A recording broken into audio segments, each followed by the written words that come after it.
Bismillahirrahmanirrahim. Assalamualaikum warahmatullahi wabarakatuh.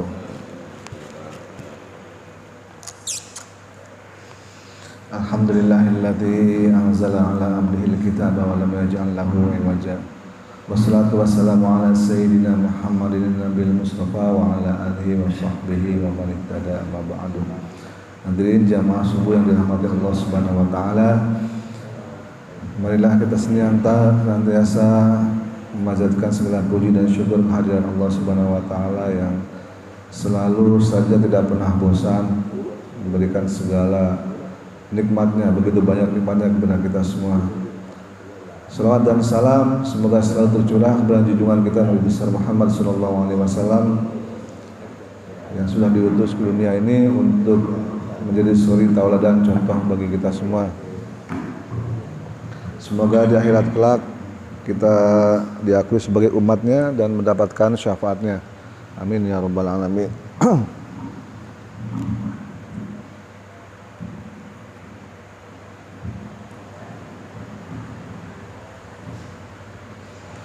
Baik, pada pertemuan pagi ini mungkin pertemuan yang akan datang Bapak-bapak semua akan disuguhi dengan ayat yang sama. Karena menjelang Ramadan, jadi mari kita sama-sama menelaah kembali, belajar kembali mengenai ayat-ayat yang berhubungan dengan Ramadan. Pasti udah banyak yang hafal juga ayat ini. A'udzubillahi minasyaitonirrajim. Bismillahirrahmanirrahim. Ya ayyuhalladzina amanu kutiba alaikumus syiyamu kama kutiba alal ladzina min qablikum la'allakum tattaqun. Ayat Al-Baqarah ayat 183. Ya ayyuhalladzina amanu, hai orang-orang yang beriman. Ini yang di sini yang dipanggil adalah hanya orang yang beriman. Jadi salah satu tanda orang beriman adalah ya dia mau menjalankan puasa. Kalau dia menolak untuk menjalankan puasa masih diragukan keimanannya, artinya seperti itu. Maka di sini yang dipanggil bukan ya ayyuhalladzina aslamu, bukan hai orang-orang Islam. Tapi ya ayyuhalladzina amanu, hai orang-orang yang merasa dirinya punya iman. Kalau orang yang enggak puasa ya diragukan keimanannya. Kecuali udzur ya, nanti ada ayat berikutnya dibahas. Kutiba alaikumus syiyam, telah ditetapkan bagimu untuk berpuasa kama kutiba alal ladzina min qablikum la'allakum tattaqun, sebagaimana telah ditetapkan untuk umat-umat yang terdahulu agar kamu menjadi bertakwa. Jadi pada dasarnya puasa kita dengan puasa umat yang terdahulu itu sama. Jadi cuman ayyamam ma'dudat, nanti di ayat berikutnya hanya beberapa hari aja. Ya kata para ulama mengatakan ya hanya 3 hari, yaitu ayyamul bid. Jadi ayat ini turun berkenaan bukan dengan Ramadan, tapi mengenai kewajiban puasa 3 hari, tanggal 13, 14 dan 15. Dulu itu wajib. Nanti setelah Ramadan turun, ayyamul bidnya menjadi sunnah. Ayyamam ma'dudat cuma beberapa hari aja. Faman kana minkum maridun aw 'ala safarin fa iddatun min ayyamin ukhra. Tapi barang siapa yang dari antara kamu ada yang sakit atau sedang dalam perjalanan, fa iddatun min ayyamin ukhra, maka diganti di hari yang lain. Jadi ada 2 alasan di sini yang diperbolehkan seseorang tidak puasa. Satu karena sakit, yang kedua karena perjalanan. Bagaimana dengan selain kedua itu? Boleh enggak? Misalnya ada orang yang kerjanya berat, gitu kan? Pak Erlan misalnya kan, atau punya tim sepak bola. Mana siang-siang sepak bola boleh enggak puasa gitu? Kan lari-lari terus kan keliling lapangan, emang enggak capek gitu kan? Masa iya orang perjalanan aja boleh?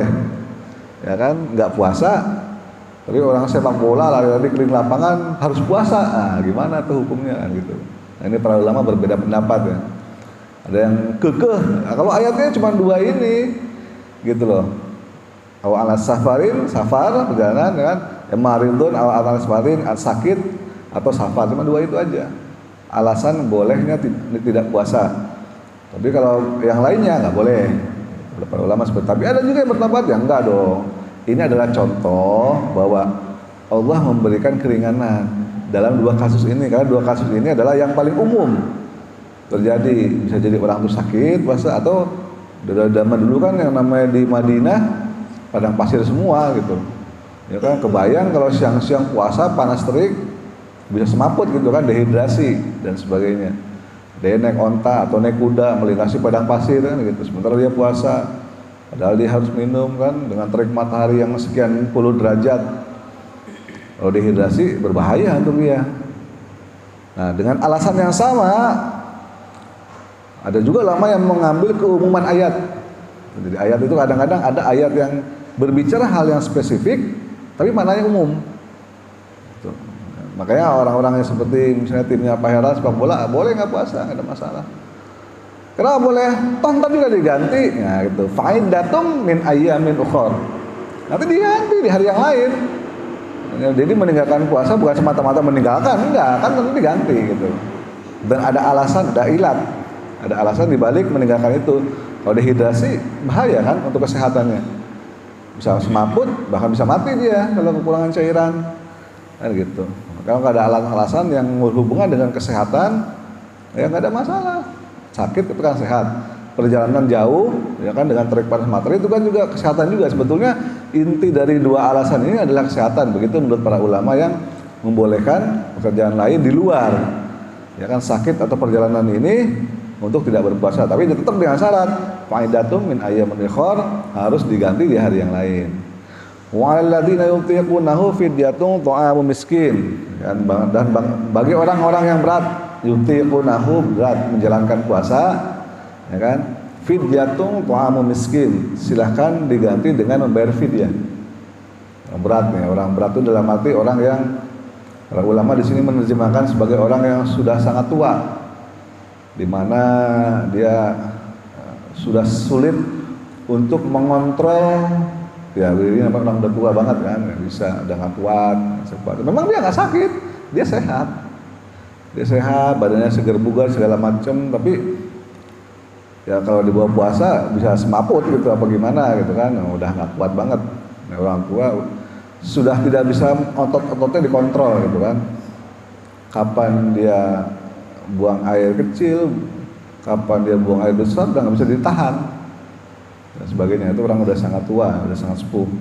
Nah itu boleh nggak puasa dan tidak perlu diganti. Kalau di yang sebelumnya tadi kan ada faidatum min ayyamin ukhor, diganti di hari yang lain. Tapi kalau ini boleh tidak dikerjakan, tapi dengan syarat fidyatun ta'amu miskin, dengan membayar fidyah, menggantinya dengan fidyah memberi makan orang miskin. Berapa banyak beri makannya? Nah, tergantung berapa banyak dia nggak puasa. Kalau full sebulan penuh nggak puasa ya berarti 30 kali orang miskin. Memberi makan sebanyak 30 orang miskin, ya bisa 30 orang miskin. Seperti itu. Apa yang mesti diberi makanannya? Ya makanan yang biasa sehari-hari dia makan. Sehari-hari dia makannya tempe tahu, ya kasih tempe tahu. Kalau sehari-hari dia makannya steak, bistik gitu kan, kayak Pak Anto kan senangnya steak gitu kan, ya harus steak harus dikasih gitu sama fakir miskin. Ya jangan sehari-hari kita makan steak ya, sama pas ngasih makan fakir miskin dia dikasihnya nasi rams gitu kan. Nah itu nggak boleh, tergantung apa yang kita makan itulah yang kita fidyahkan seharga itu. Faman lata'a khairan fahuwa khairul lah. Tapi kalau lebih dari itu ya boleh, lebih bagus malah gitu loh. Jadi artinya kalau dia meninggalkan puasa 30 hari, kalau tidak 30 orang miskin tapi 60 lah saya karena saya kaya gitu kan. Kalau 30 sih terlalu enteng gitu kan. Saya maunya 60 atau 90 atau bahkan 100. Ya, boleh faman tatawwa khairan fa huwa khairul lah. Silahkan lebih dari itu lebih baik bagimu. Wa antasumu, tapi kalau dia mampu berpuasa khairul lakum. Itulah yang terbaik bagi kalian. Jadi boleh orang-orang yang sudah tua atau orang yang sakit boleh nggak puasa, orang yang sabar boleh nggak puasa, nanti diganti di hari lain. Orang yang sudah tua banget boleh nggak puasa, diganti dengan fidyah, ya kan? Wa antasumu, tapi kalau memang puasa itu lebih, itulah yang terbaik, khairul lakum, yang terbaik bagi mereka. In kuntum ta'lamun, jika mereka tuh tahu betapa kenikmatan di dalam puasa itu baik secara jasmani maupun rohani. Secara jasmani mungkin kita udah sering baca ya, dari sisi medis itu akan tubuh kan melakukan namanya detox, akan detox, menghilangkan hal-hal yang kotor di dalam tubuh, akan detox. Kemudian kalau pahala di akhirat yang nggak usah ditanya lah, gitu kan? Karena puasa ini satu-satunya amal yang orang lain nggak tahu, Pak. Jadi di sini kita berlatih ikhlas. Nah, kalau sholat, orang tahu sholat kita datang ke masjid, kelihatan, oh, gitu kan? Payul ke masjid, tetangga kiri kanan tahu, ya kan? Kalau orang warung jualan depan tahu payul ke masjid, ya kan? Dan kita semua di sini tahu bahwa kita sholat. Ada yang lihat, tahu. Jadi sulit seseorang untuk melakukan sholat dengan ikhlas, sulit. Zakat sulit juga, karena pasti kan menyetorkan zakat ke amil, ya kan? Tahu bahwa kita zakat minimalnya seorang amil tahu. Ya, tapi kalau puasa, siapa yang tahu? Nggak ada yang tahu, Pak. Ya, bisa jadi kita kelihatannya haus, lemes, ya kan? Padahal perutnya kenyang, tenggorokannya basah. Bisa jadi seperti itu. Nggak ada yang tahu. Makanya Allah berkata di dalam hadis qudsi, ya kan, puasa itu aku yang akan langsung membalasnya. Jadi bukan malaikat yang mencatat pahalanya, nggak ada tuh pahala puasa kayak pahala infak kan.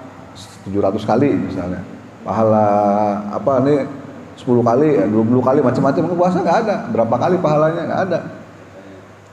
Kata Allah, puasa itu untukku, kata Allah, dan akulah yang akan membalasnya langsung. Kan malaikat udah libur tuh, bagi orang yang berpuasa khusus Allah yang membalas langsung, karena hanya Allah yang tahu tingkat keikhlasan kita. Hanya Allah yang tahu bagaimana hati kita, sehingga Allah langsung membalasnya. Dan kalau Allah sudah memberikan sesuatu ke kita, nggak tanggung-tanggung itu nanti ngasihnya. Makanya pintu surga itu ada namanya pintu Ar-Rayyan, ya, khusus untuk orang yang berpuasa. Seperti itu. Begitu besar pahalanya orang yang berpuasa, manfaatnya. Nah, kita lanjut. Kemudian data seperti yang dijelaskan oleh Pak Zul ya di minggu lalu itu, turun di Madinah gitu kan. Madinah di tahun kedua saat bulan Sya'ban, maka turun ayat Syahrul Ramadhanal ladzi unzila fihil Qur'anu hudal linnasi wa bayyinatin minal huda wal furqan. Nah, datanglah di bulan Ramadan, ya kan, turunlah Al-Qur'an. Alladzi unzila fihil Qur'an. Jadi ayat ini mengingatkan sebetulnya hal pertama yang harus kita ingat di bulan Ramadan itu bukan puasa. Jadi Ramadan itu bukan sekedar bulan puasa, tapi apa? Unzila fihil Qur'an, bulan di mana turun Al-Qur'an itu turun. Itu yang perlu diingat. Setiap kali Ramadan yang pertama adalah Qur'an dulu. Hudal linnas wa bayyinatin minal huda wal furqan. Baru ayat berikutnya faman syahida minkum syahra falyasum. Barang siapa yang menyaksikan hilal Ramadan, puasalah. Baru ayat berikutnya ngomong puasa. Yang pertama ngomong Al-Qur'an dulu. Jadi kenapa Ramadan itu begitu mulia? Karena Al-Quran, bukan karena puasa. Coba ya Al-Quran ya. Yang membawa Al-Quran dari sisi Allah Subhanahu Wa Taala adalah siapa? Pak Anto. Yang membawa Al-Quran siapa? Ke Rasulullah. Nah, mereka Jibril ya kan. Malaikat yang membawa Al-Quran menjadi malaikat yang paling utama. Afdolul malaikat, malaikat yang paling utama, pemimpin malaikat. Quran diturunkan, diberikan kepada seorang nabi. Nabi yang menerima Al-Quran menjadi nabi yang paling utama, nabi yang pemimpin para nabi, yaitu Rasulullah. Ya kan? Bulan diturunkannya Al-Quran jadi bulan yang paling utama, Sayyidul Syuhur, bulan mbahnya bulan lah gitu, tuannya bulan, Sayyidul Syuhur. Itu kan bulan yang paling utama di antara seluruh bulan, yang paling utama adalah Ramadan. Kenapa? Bukan karena puasa, Pak. Karena Al-Quran turun di bulan itu. Ya gitu loh. Ya kan? Malam di mana turunnya Al-Quran menjadi malam yang sangat utama, yaitu Lailatul Qadar. Yang jika kita beribadah di malam itu, pahalanya setara dengan 1000 bulan, lebih dari 1000 bulan. Ya kan, lebih 83 tahun, luar biasa. Jadi semua itu menjadi luar biasa saat disentuh oleh Al-Quran. Malaikat disentuh oleh Al-Quran, jadi malaikat Sayyidul Malaikat. Ya kan, nabi yang mendapat Al-Qur'an menjadi Sayyidul Anbiya. Bulan di mana turunnya Al-Qur'an menjadi Sayyidul Syuhur. Ya kan, malam di mana Al-Qur'an menjadi Lailatul Qadar. Semua. Dan umat Islam, umat yang menerima Al-Qur'an menjadi umat yang terbaik. Nah, umat yang enak, paling dimanja. Ya kan, satu umat-umat lain kalau berbuat salah langsung dihukum. Umat Islam enggak. Ntar deh saya tunggu taubatnya. Gitu. Enggak langsung dihukum, Pak. Bayangin, bahkan diajarkan doa kan. Rabbana la tu'akhirna in nasina khata'na, ya Allah. Pending dulu dah. Itu kalau saya salah atau khilaf atau salah, pending dulu, jangan hukum saya gitu. Itu doanya, Rabbana la tu'akhirna in nasina wa akhtana. Enak banget diajarkan di dalam Al-Qur'an seperti itu. Umat yang diberikan Al-Qur'an jadi umat yang terbaik di antara umat-umat yang lain sampai dengan akhir zaman nanti gitu. Jadi yang pertama diingat adalah Al-Qur'an sebagai apa? Petunjuk bagi seluruh manusia, hudal linnas, ya kan? Bukan petunjuk bagi orang-orang yang bertakwa. Beda dengan awal Al-Baqarah ya. Ya kan, hudal lil muttaqin. Kok bisa beda ya gitu kan? Di sini kok hudal lil muttaqin, di sini kok hudal linnas. Kenapa apa beda gitu. Jadi Al-Qur'an ini saat disebut sebagai Quran adalah sesuatu yang dibaca. Qara'a yaqra'u Qur'anan. Qara'a, Iqra, bacalah. Ya, kalau kita udah membuka Al-Qur'an disebutlah sebagai Al-Qur'an, udah dibaca.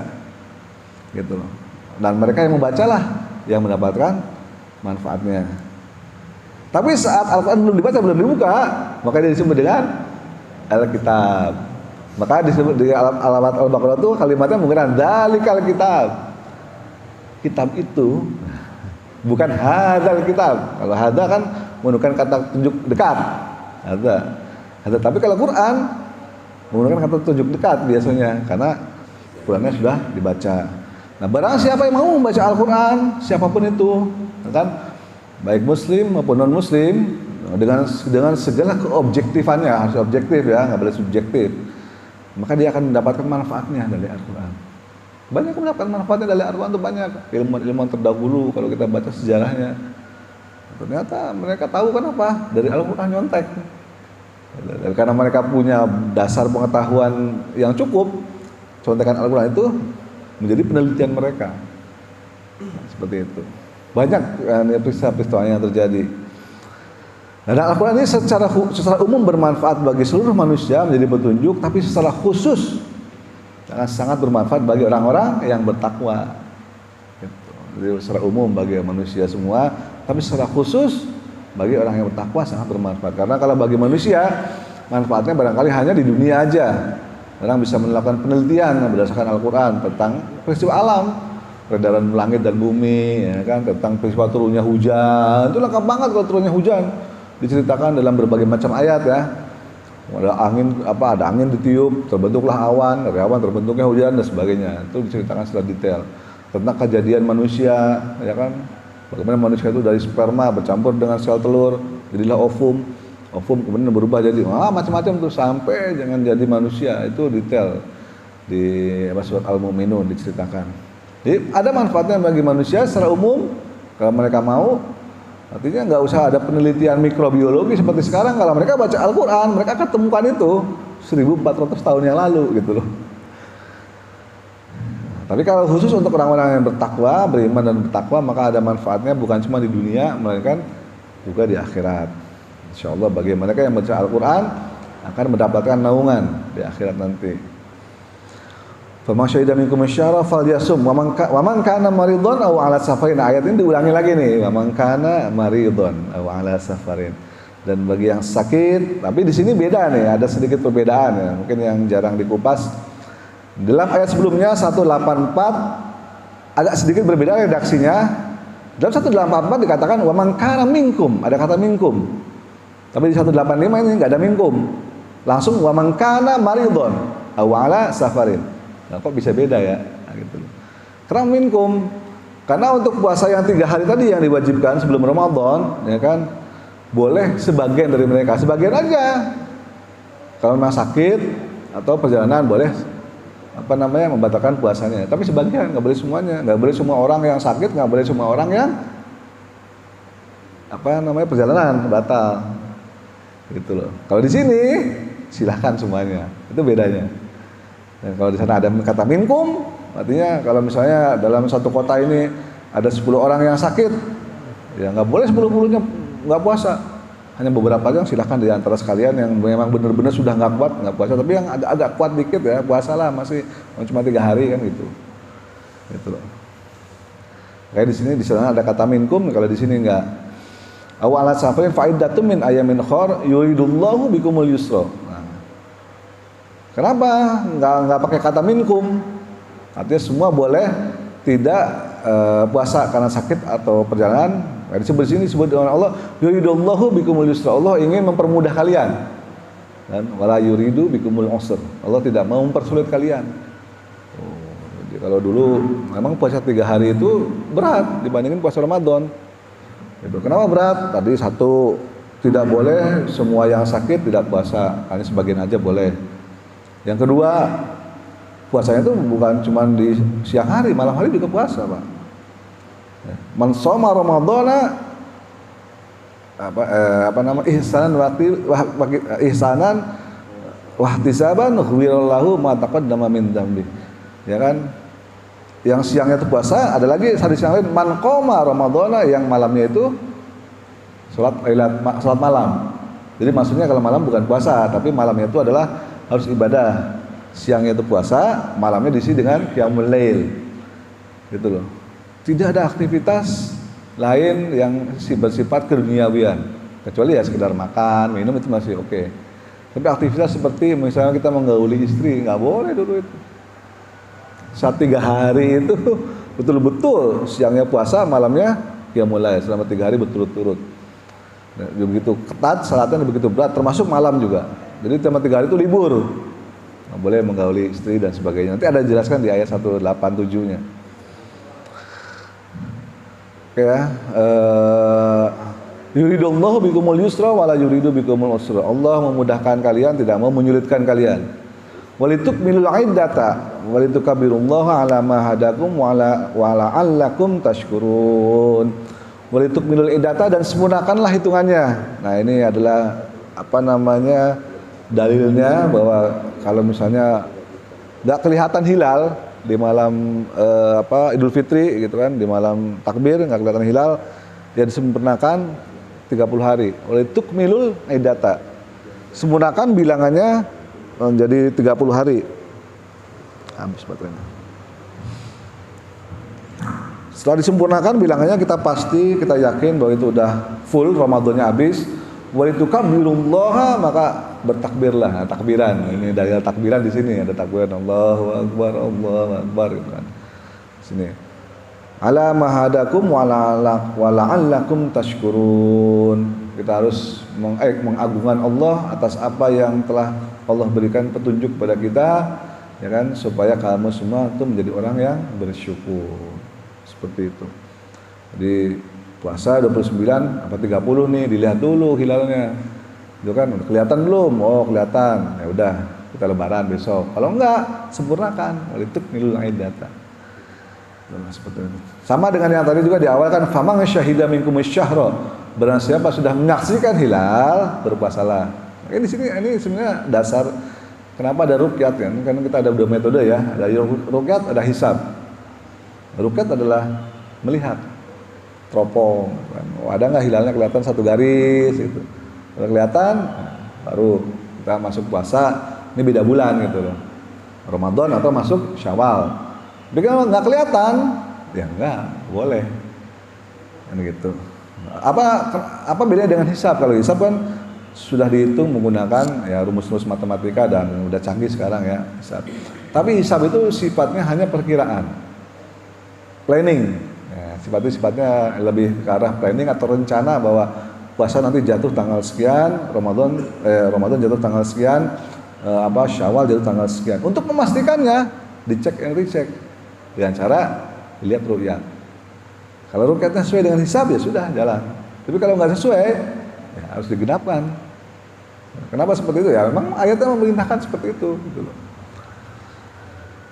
Oke, kita lanjut. Wa idza sa'alaka ibadi anni fa inni qarib. Nah, ini ayat yang luar biasa ini. Wa idza sa'alaka, ketika ada yang bertanya kepadamu, sa'ala, ada yang bertanya kepadamu, anni, tentang aku, fa inni qarib, maka aku dekat. Jadi Allah berfirman kepada Rasulullah, jika ada atau ketika ada yang tanya kepadamu tentang aku, fa inni qarib, maka aku dekat. Ini ayat agak unik gitu. Harusnya kalimatnya adalah misalnya ke Pak Anto, ntar kalau ada yang nanyain saya, bilang ya, saya lagi ke warung dulu bentar. Nah, ada kata bilang ya, nah, gitu loh. Ya kan? Gak mungkin Pak Anto nanti kalau ada yang nanya saya dekat. Gitu. Aneh kalimatnya kan? Pasti orang bilangnya, karena ngomong gitu. Bilang ya, qul. Kalimat yang umumnya mestinya gitu. Wa idza sa'alaka ibadi anni qul, katakanlah. Jika ada yang bertanya kepadamu tentang aku, qul, katakanlah inni qarib, sesungguhnya aku dekat. Nah, mestinya kalimat umumnya kan gitu ya. Gak ada yang nanya, tapi kok nggak ada qulnya di situ, nggak ada perintah. Artinya apa? Artinya Allah langsung menjawab di sini. Bukan Rasulullah yang menyampaikan. Jika ada yang bertanya kepada Rasulullah, ya kan, yakinlah bahwa aku dekat. Gitu, seolah-olah mengatakan seperti itu, tanpa harus melalui perantaraan Rasulullah untuk menjelaskan. Kalau orang-orang yang bertanya kepada Allah tentang Allah, artinya orang itu pengen menuju kepada Allah. Allah langsung set. Oh gitu. Seolah-olah seperti itu ya. Bayangannya, jadi begitu ini ada yang tanya, wa idza sa'alaka ibadi, Allah tuh gimana sih?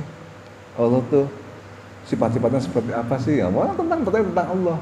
Allah tuh sendirian ya kan? Apa ada apanya, tinggalnya di mana, di mana. Pokoknya bertanya tentang Allah apapun itu, fa inni qarib, aku dekat.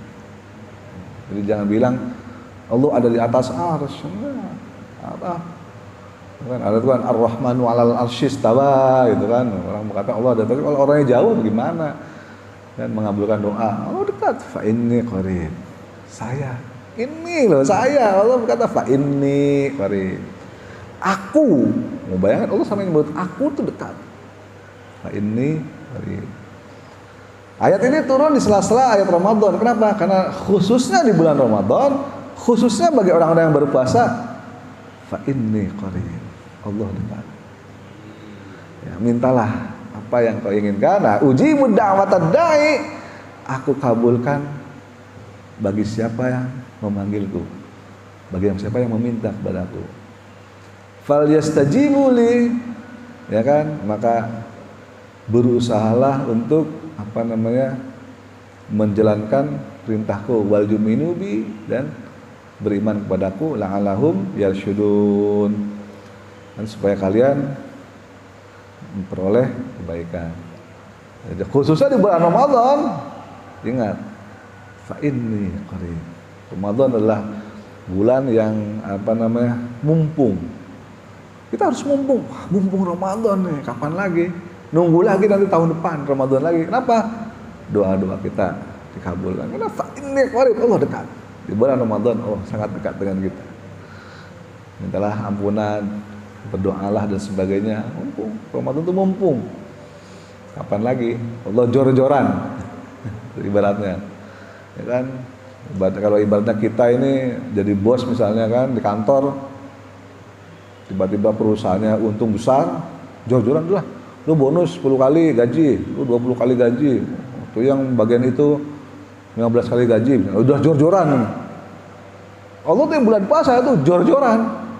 Kenapa? Fa inni qarib, dekat. Lu minta apa deh, gua kasih, yang penting lu minta gitu. Jangan sampai gak minta, itu sayang banget di bulan Ramadan kok gak minta ampun, gak berdoa, sayang. Allah sangat dekat. Jual-jualan udahlah, lu minta udah, ibaratnya merem aja udah, kasih gitu. Itu Ramadan luar biasa. Oke, masih ada waktu sebentar, kita bahas ayat yang terakhir 187. Nah, ini ayat yang unik karena seperti yang tadi saya ceritakan, kalau puasa yang 3 hari itu ya kan, siangnya puasa, malamnya puasa juga. Maksudnya puasa tidak boleh membali istri, ya kan. Siangnya puasa makan, malamnya puasa menggauli istri. Nah, tiba-tiba Umar bin Khattab nggak kuat di bulan Ramadan, tapi ini udah masuk Ramadan nih, udah bulan Ramadan, puasa Umar nggak kuat. Malam-malam karena dikiranya masih sama ininya syariatnya dengan yang itu, dengan yang 3 hari itu. Umar nggak kuat, malam-malam dia menggauli istrinya. Apa ke Rasulullah? Ya Rasulullah, saya udah nggak kuat. Tadi malam saya menggauli istri. Turunlah ayat ini. Uhillal lakum lailatus siyami rafatu ila nisaikum. Udah dihalalkan bagi kamu untuk berrafas. Apa itu rafas? Ila nisaikum, kepada istri-istri kamu. Rafat, bermesraan. Nah, itu bermesraan sejauh apa sih bermesraannya? Apakah hanya sekedar pegang-pegangan, cium-ciuman kan? Enggak. Hunna libasul lakum wa antum libasul lahunna. Mereka istri-istrimu, kamu adalah bajumu. Nah, bajumu kau boleh pakai. Nah, jadi Al-Quran mengungkapkan sesuatu yang private tapi dengan bahasa perumpamaan yang indah, tanpa orang harus berpikir sesuatu yang jorok, tanpa orang harus berpikir sesuatu yang yang vulgar, ya kan? Diumpamakan sebagai baju, ya kan? Istrimu bajumu, dan istrimu adalah baju bagi kamu, dan kamu adalah baju bagi istrimu. Ya kan? Hunna libasul lakum wa antum libasul lahunna. Boleh dipakai, namanya baju dipakai, menghangatkan. Itulah baju dipakai. Orang dengan kalimat ini udah kebayang seperti apa, tapi tanpa harus ada unsur-unsur yang vulgar atau jorok di situ. Alimallahu annakum kuntum takhtanuna anfusakum fataba alaikum wa afa ankum. Kalau tahu deh kamu nggak akan kuat. Nah, makanya takhtanuna di sini kalimatnya anfusakum fataba alaikum. Maka Allah terima taubat kalian, wa afa ankum, dan maafkan perbuatan kalian. Sebenarnya Allah tuh maunya kayak yang puasa 3 hari itu gitu. Siang puasa, malamnya nggak usah. Allah maunya begitu. Tapi Allah tahu kamu nggak akan kuat, ya sudahlah. Allah maafkan. Ramadan boleh dong. Masanya 30 hari kuat gitu kan. Ya mantap. Libur 30 hari kan, gimana gitu. Oke, ya, lanjut. Fal'ana basyiruhunna, maka mulai sekarang silakan bersenang-senanglah. Labtahu ma katabullahu walakum. Kan.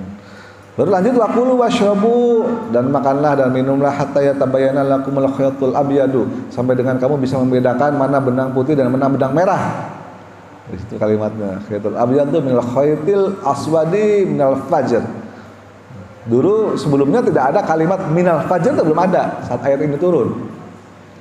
Jadi kalimatnya cuman hatta yatabayyana lakumul khaytul abyadu minal khaytil aswad. Cuma segitu kalimatnya, tidak ada kalimat minal fajr awalnya, ya kan? Sehingga apa? Para sahabat yang tekstual, yang pemahaman teks, tidak pemahaman konteks, dia benar-benar lu ngambil benang, ya kan? Benang putih sama benang hitam, itu dipasang di depan rumahnya, dipasang panjang itu kan. Jadi saat dia sahur, lihat dia udah bisa bedain belum benang hitam sama benang putih nih. Kalau dia udah bisa membedakan mana yang hitam mana yang putih, berarti udah selesai sahurnya. Itu masuk waktu subuh besar, ya kan? Tapi kalau dia masih belum bisa membedakan, berarti sahur masih boleh, gitu. Nah, Nabi pas ditanya, bingung lah. Kalian ngapain? Kok ada benang gini? Lah kan ayatnya begitu ya Rasulullah. Gitu. Jadi para sahabat juga polos juga gitu. Hatta yatabayyana lakumul khaytul, benar-benar kalimatnya khaytul abyadu, benang putih. Gitu kan, minal khaytil aswadi, benang hitam, benar-benar kalimatnya benang hitam dan benang putih. Oh gitu, kalian salah kata Rasulullah. Kalau turun lagi malaikat Jibril, aduh gitu kan. Tambahin ayatnya apa? Minal fajr. Yang dimaksud dengan benang hitam dan putih adalah fajar. Fajar itu kan kalau pagi kelihatan ada segaris kayak benang. Nah gitu loh. Ini perumpamaan. Ini adalah fajar sebetulnya. Minal fajr. Oh gitu, ya udah cabut lagi benangnya.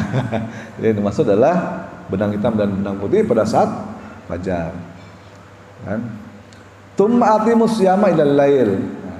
Pastikan puasa kamu itu sempurna sampai dengan malam. Ya, kalau kita ragu-ragu udah maghrib belum ya? Kan kok nggak ada adzan di sekitar kita, nggak kedengeran sebagainya, pasti kan langit udah gelap. Kita yakin itu maghrib, barulah kita boleh makan. Untuk kehati-hatian. Wala tubashirhunna wa antum aqifuna fil masajid, dan kamu nggak boleh bersenang-senang dengan istri ya saat kamu sedang iktikaf. Kalau misalnya ada orang iktikaf bawa istrinya ke masjid, dia jima di masjid, nah itu nggak boleh. Mesra-mesraan di masjid sama istrinya nggak boleh kalau lagi iktikaf, ayatnya ini. Kalau di rumah silahkan, tapi kalau lagi itikaf ya jangan. Ada orang itikaf bawa istrinya kan pasang tenda segala macam, kan itu nggak boleh bermesra-mesraan di masjid. Tilka hududullahi fala taqrabuha, itulah hukum-hukum yang Allah tetapkan. Jangan coba-coba kamu mendekatinya. Nah, mendekatinya ya jangan, apalagi melanggarnya kan gitu. Nah, coba mendekatinya. Kadzalika yubayyinullahu ayatihi linnasi la'allahum tattaqun. Begitulah Allah jelaskan ayat-ayatnya kepada seluruh manusia supaya mereka semua bertakwa. Akhir dari artinya hadiah atau piala daripada puasa adalah takwa. Yang dipanggil adalah iman. Orang yang beriman dan dipanggil, karena siapa yang bisa menjalankan puasa maka hadiah akhirnya adalah takwa. Dan takwa jaminannya apa? Surga. Seperti itu. Mungkin itu aja yang bisa saya jelaskan. Silakan yang ada bertanya, masih ada waktu sebentar. Ya, silakan. Dalam ayat 186 ini Torib kata apa maksudnya ya Pak Torib? Bahwasanya saya dekat. Apakah dekatnya Allah itu secara fisik atau bukan? Nah, oke.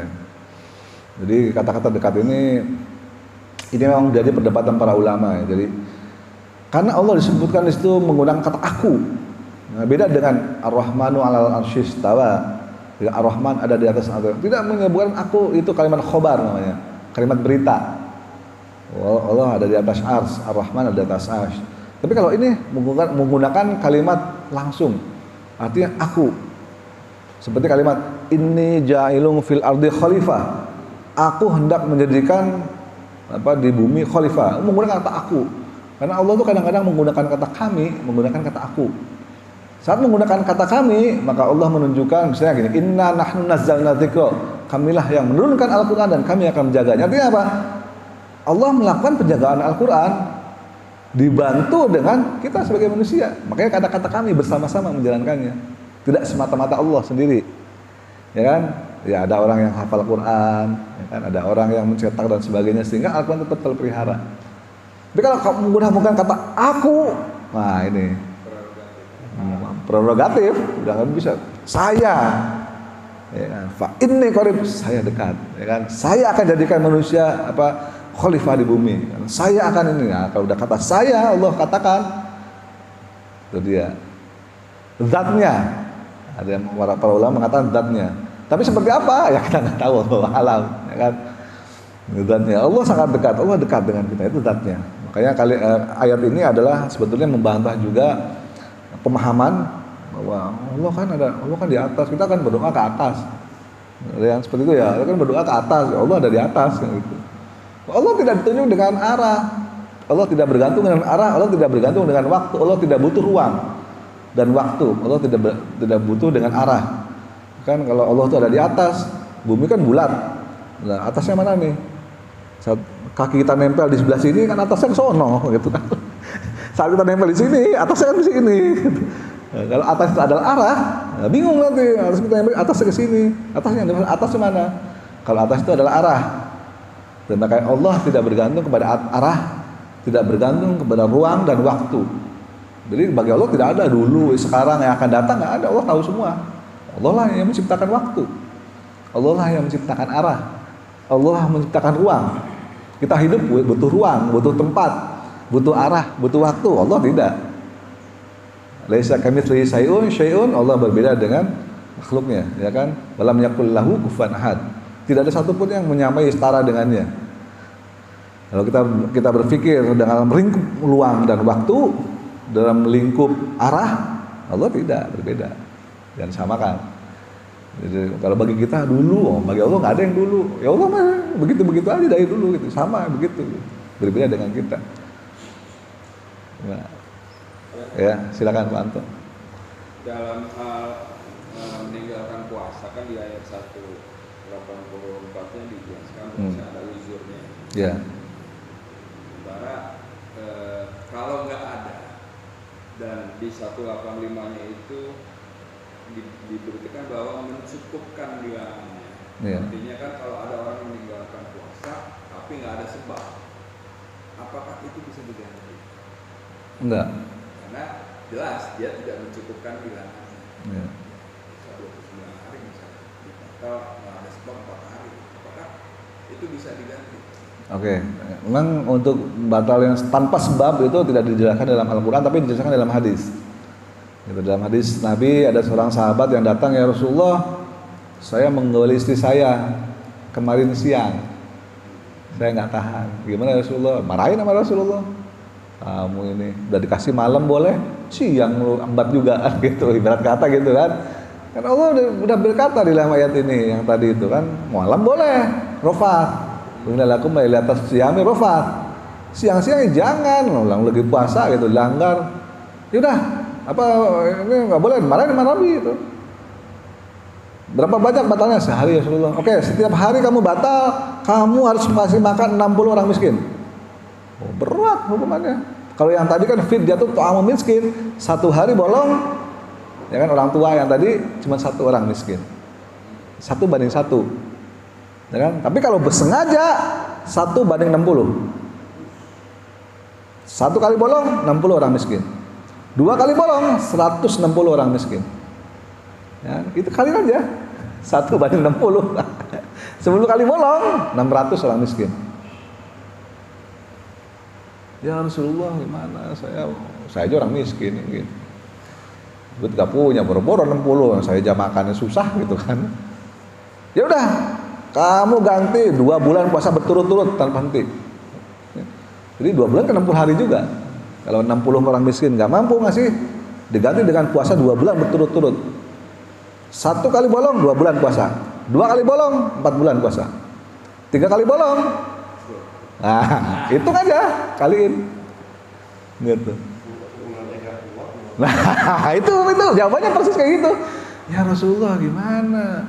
Sebulan aja gua nggak kuat, mau suruh tuh 2 bulan. Bagaimana ceritanya gitu? Berarti ada gua numpuk-numpuk itu utang puasa gitu kan. Lu tuh emang dasar gitu. Ibaratnya apa Nabi begitu ibaratnya. Ya Nabi nggak bilang begitu. Aduh, ya udah.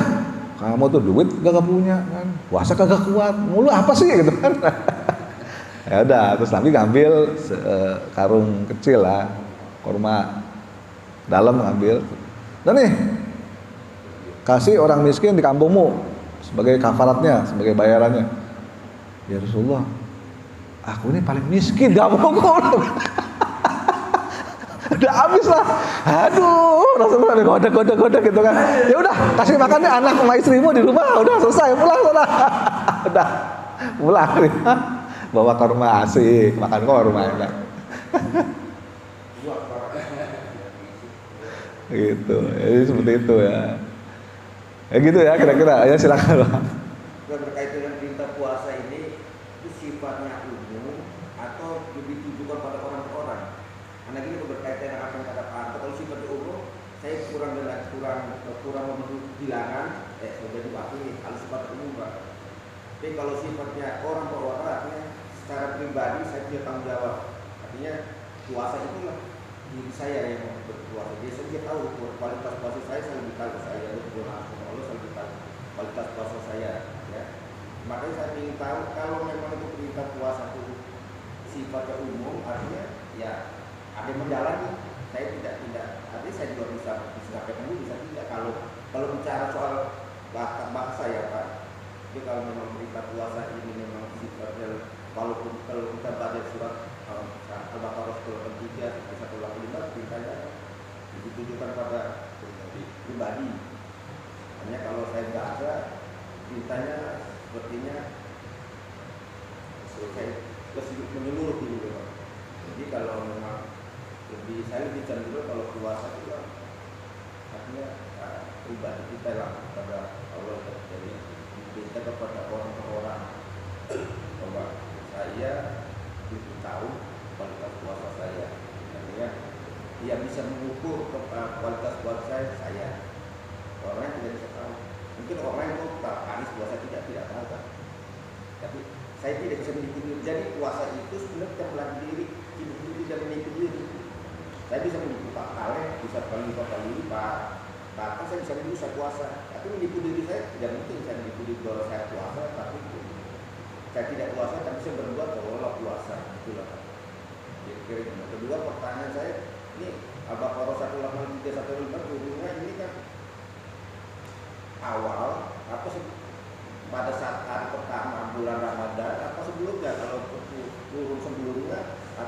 surat perintah puasa ini diturunkan, Nabi dan sahabatnya puasa itu tidak.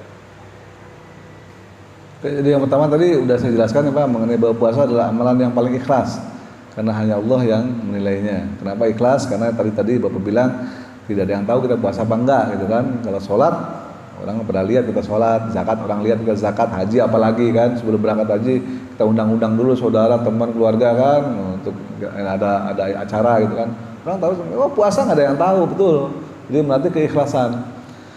Itu sebabnya puasa itu hanya Allah yang akan membalas. Bahkan malaikat pun nggak berani untuk membalas karena malaikat nggak tahu tingkat keikhlasan seseorang itu sampai di mana. Yang Allah tahu hanya Allah. Hanya Allah lah yang akan membalas pahala puasa. Gitu. Puasa itu untukku kata Allah dan akulah sendiri yang akan membalasnya. Oh pakai kalimat aku lagi di situ tuh. Bukan kami, aku kata Allah di hadis qudsi seperti itu. Jadi betul. Kualitas puasa sendiri berhubungan dengan kualitas puasa. Memang ya kita tidak bisa mengukur kualitas puasa. Tapi Imam Al-Ghazali membagi puasa itu menjadi 3 level, Pak. Ya, ada puasa yang am atau umum, ya kan? Puasa awam lah. Ada puasa yang khawas khusus. Ada yang puasa yang khawasul khawas, yang khusus di atas yang khusus. Ada 3 level puasa. Puasa am itu umum, ya mungkin sebagian dari kita juga melaksanakan seperti itu umumnya ya. Jadi hanya sekedar mencegah diri dari perbuatan yang membatalkan puasa. Nggak makan, nggak minum, nggak berhubungan suami istri di siang hari, ya udah selesai. Ya kan? Itu namanya puasa yang umum. Yang penting nggak makan, nggak minum, nggak berhubungan, udah selesai ya, puasa. Sahur pagi, maghrib buka, ya kan, itu umum. Ada yang khusus, khawas. Yang khusus adalah orang yang puasa tidak hanya sekedar menjaga yang tadi itu, yang umum, melainkan juga dia menjaga panca inderanya, ya kan, dia mempuasakan juga panca inderanya. Mata tidak melihat hal-hal yang negatif, mulut tidak ngomongin hal-hal yang nggak perlu, tangan, kaki dan semuanya. Nah, itu menjaga panca inderanya dipuasakan juga. Yang biasanya mungkin mulutnya ember, saat puasa diem, banyak diem. Kenapa lu diem aja? Lagi puasa. Ntar kita ininya habis maghrib ya, kita ini apa namanya sama aja. Kita habis maghrib ya, kita apa namanya ngerumpi gitu kan. Nah, ini belum maghrib nih, ntar dulu dah. Ngomongin si anu ntar aja habis maghrib, nah ini sama aja. Nah itu menjaga panca indera dipuasakan juga. Tapi ada khawasul khawas, yang khusus dan khusus. Jadi bukan cuma panca indera, tapi hatinya dipuasakan juga. Jadi hatinya tidak boleh terbetik. Aduh gimana ya, nah nggak ada tuh. Ntar buka makan apa ya? Nah itu udah hatinya. Kalau orang yang khawas mungkin levelnya para aulia, para wali, para nabi ya, yang hatinya tuh udah khusyuk. Hatinya udah yang puasa udah nggak mikirin bukanya apa, udah nggak mikirin duniawi, udah nggak mikirin ya macam-macam, udah nggak ada pikiran tuh. Yang penting fokus khusyuk untuk berpuasa kepada Allah. Di siang hari banyakin baca Quran, banyakin ta'lim, di malam harinya melakukan qiyamul lail dan sebagainya. Itu namanya khawasul khawas. Itu tingkat puasa. Tinggal kita bisa menilai diri kita sendiri di level yang mana nih. Kalau kita hanya sekedar menjaga makan minum dan tidak berhubungan suami istri, ya itu kita masih level awam. Tapi kalau kita juga menjaga panca indera kita, mulut, mata dan sebagainya, tangan, kaki, kita berarti udah masuk kategori level khusus. Nah, kalau level yang khusus kayaknya nggak bisa ya, susah tuh menjaga hati supaya nggak pengen, nah susah ada. Nah, kita lupakanlah level yang ketiga nih. Ya mungkin sebagian besar dari kita level 1 umum, tapi mari kita bersama-sama untuk bisa naik level nih di level yang khusus. Mari kita jaga juga nanti panca indera kita dari hal-hal yang mengurangi pahala puasa. Mungkin nggak batal secara syariat, tapi pahalanya berkurang saat saat kita menjalankan ibadah puasa. Kalau kita jelas bakal berpuasa yang terbuka ya Pak, terbuka dan bakal puasa. Nanti bagaimana kalau kita ternyata kesiangan, kita tidak sempat sahur, terlanjur berpuasa. Ya, karena ini puasa wajib, ya kita harus puasa tetap. Adapun nanti kalau kita nggak puasa, saya pernah sama sekali. Ya dia walaupun tidak sahur kan, ya. sejak puasa kita. Sahur itu kan sunnah Pak, sahur itu tidak wajib. Tapi sahur itu salah satu yang mempermudah kita untuk melakukan ibadah puasa supaya tidak terlalu berat. Nggak sahur, tapi sahur nggak wajib. Tapi kalau maghrib batalkan puasa jelas. Iya. Saya makan terus puasa saya batal. Iya. Tapi kalau sahur, walaupun tidak sahur, puasa saya tetap tetap itu. Cuman kalau nggak sampai nggak sahur, kan kalau sakit, nah kasihan juga. Makanya Rasulullah mensyariatkan disunahkan untuk sahur walaupun hanya dengan seteguk air. Walaupun hanya seteguk air disunahkan. Diusahakan kalau waduh udah habis waktunya, udah bilangnya minum seteguk air, segelas air udah selesai puasa. Tapi kalau benar-benar nggak sempat kita bangun pas adzan gitu, ya udah nggak bisa. Ya udah puasa aja. Tapi kalau nggak kuat, saya pernah ngalamin itu jam 3 sore, wah lambung naik terus, nggak kuat loh, sampai memuntah gitu kan, sama lambung sini panas keluar, batal saya. Saya juga teringat dulu tadi kalau kan bilang kalau puasa itu kita lemas, kita olahraga dan sebagainya. Tapi saya pernah merasakan ya, saya puasa, tapi pada saat itu ada pertandingan tenis. Karena puasa itu cuma suatu niat ya Pak ya. Yang manjanya sudah apa, biasa-biasa aja. Artinya fisik kita tidak terganggu sepanjang yang kita jalan itu memang dari hati. Jadi hati ini bisa membuat fisik. Nanti kalau di tubuhnya nggak tahu gimana untuk takaran kita kalau fisik kita lemah. Tapi kalau niat semuanya teratasi. Ya betul. Makanya di sini ada ayat yang tadi kan disebutkan wa antasumu khairul lakum. Puasa itu sebenarnya jauh lebih baik bagimu. Yang terbaik itu gitu. In kuntum ta'lamun, jika kamu mengetahui kan gitu. Memang yang terbaik kalau kita mampu puasa tetap puasa. Secapek apapun, walaupun mungkin sakit pun kalau misalnya kita mampu ya puasa. Dalam perjalanan pun kalau zaman dulu kan perjalanan naik kuda, naik onta panas. Nah sekarang kita perjalanan naik mobil, ada AC dingin gitu kan. Kalau mau kuat nggak puasa ya nggak batal ya nggak usah batal gitu, nggak masalah, boleh. Perjalanan jauh dari sini ke Bandung misalnya kan, nah kan Bandung juga naik mobil, nggak kepanasan, nah tinggal tidur doang, atau nyampe kita disupirin dan sebagainya kan gitu. Masa iya mau batal juga puasanya? Tapi boleh kalau mau batal, tetap Allah yuridullahu bikumul yusra, Allah mempermudah kalian, wala yuridu bikumul usra, tidak mempersulit kalian, silakan. Itu boleh batal. Jadi kalau Bapak, kayaknya nggak puasa kuat deh ke Bandung yuk, wah gitu, batalin puasa. Supaya nggak dihukum 2 bulan tadi itu, gitu kan ya. Kalau orang yang paham ya begitu. Mana yang Bandung yuk, biar puasa batal. Kuat gua hari ini ya, udah Bandung cuy, kan boleh batal puasa karena safar. Nah gitu. Dan ngebayarnya cuma cukup sehari, nggak harus 2 bulan puasanya. Tapi kalau di Jakarta juga sengaja dibatalin karena nggak kuat, nah 2 bulan kafaratnya. Jadi ngakal-ngakalin syariat, boleh, nggak ada masalah. Gitu caranya. Ya. Oke, ada lagi? Kalau nggak ada, mungkin kita tutup aja dengan doa kafaratul majlis. Mudah-mudahan ada manfaatnya pertemuan kita hari ini. Subhanakallahumma bihamdika, asyhadu an la ilaha illa anta, astaghfiruka wa atubu ilaik. Billahi taufiq wal hidayah. Assalamualaikum warahmatullahi wabarakatuh.